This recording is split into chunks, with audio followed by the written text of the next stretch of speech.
রাত পোহালে নারী দিবস, আন্তর্জাতিক নারী দিবস, কিন্তু তার মাঝেই রাজ্য রাজনীতির লক্ষ্য অবশ্যই 10ই মার্চ জনগর্জন সভা।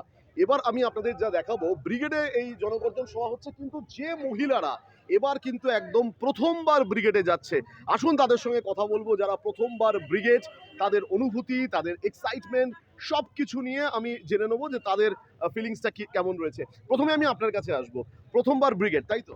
একদম প্রথমবার ব্রিগেড, ভীষণ এক্সাইটমেন্ট আছি, ভীষণ আনন্দে আছি যে দেখি কি করে দিদি কিভাবে আমাদের পথ চলাতে দেখায়, ওই দেখাতে আমরা ওটা এগিয়ে যেতে চাই। আর সবথেকে মেন একটা বক্তব্য বলবো যে দাদা কিভাবে আমাদের পাশে থেকে মহিলাদের যে বের করে এনে, যে কড়াখুন্তি ছেড়ে যে মহিলাদের বের করে এনেছে, যে চলো এগো, দিদি যেমনি একটা মেয়ে হয়ে এগোতে পারছে, তাহলে আমরা কেন পারবো না? এটা আমরা দেখতে চাই, ইন্সপায়ার হতে চাই। আর বিশেষ করে জনগর্জনের ডাকে তো আরোই ভালোভাবে যেতে চাই। এর আগে বহু সময় দেখেছেন যে বহু রাজনৈতিক দল তারা কিন্তু এই ব্রিগেডে তারা জনসভা করেছে। এবার তৃণমূল কংগ্রেসের ডাকে, এবং ফরচুনেটলি তৃণমূল কংগ্রেসের কর্মী, মহিলা সমর্থক হয়ে আপনারা প্রথমবার ব্রিগেডে যাচ্ছেন। সকাল সকাল কি উঠে পড়বেন নাকি? একদম সেই দিনটা কোনো কিছু নয়, কোনো কাজ নয়, কোনো কিচ্ছু নয়।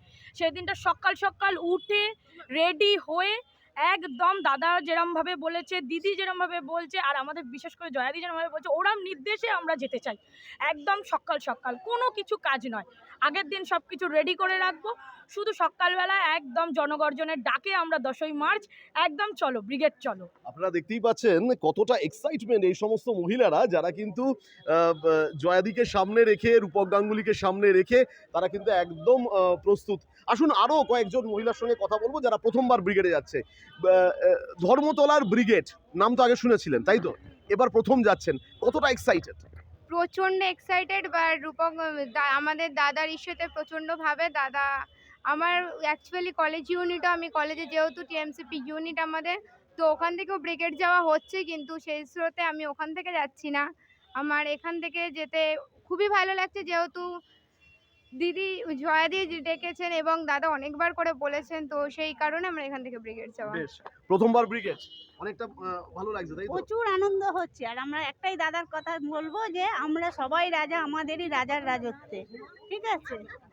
আচ্ছা বেশ, অনেকে প্রথমবার, অনেকে প্রথমবার না, অনেকে দ্বিতীয়বার। আচ্ছা বেশ, আপনারা অনেকবার গেছেন, কেমন লাগছে? এটার মধ্যে একটা খুব নতুনত্ব ভাব, দিদি কিভাবে এগিয়ে যাবে আমাদের চেষ্টা করতে হবে।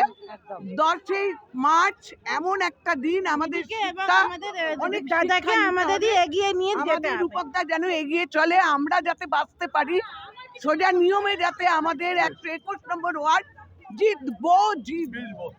দিদি, সেদিনকে কি প্ল্যানিং রয়েছে? সকাল সকাল বেরিয়ে পড়া? আমরা মানে যবে থেকে টিএমসি এসেছে তবে থেকেই আমরা ব্রিগেডে, যবে থেকে দিদি ডাক দিচ্ছে তবেই গেছি। কিন্তু আমরা এত খুশি যে আমাদের ওয়ার্ডে পৌরপিতা এত ভালো যে গার্জেন হিসাবে মানে আমাদের সবাইকে দেখেছেন, মানে কার কি সুবিধা অসুবিধা আমি ওরকম পৌরপিতা পেয়ে আমি খুব গর্বিত যে এই ওয়ার্ডের বাসিন্দা বলে।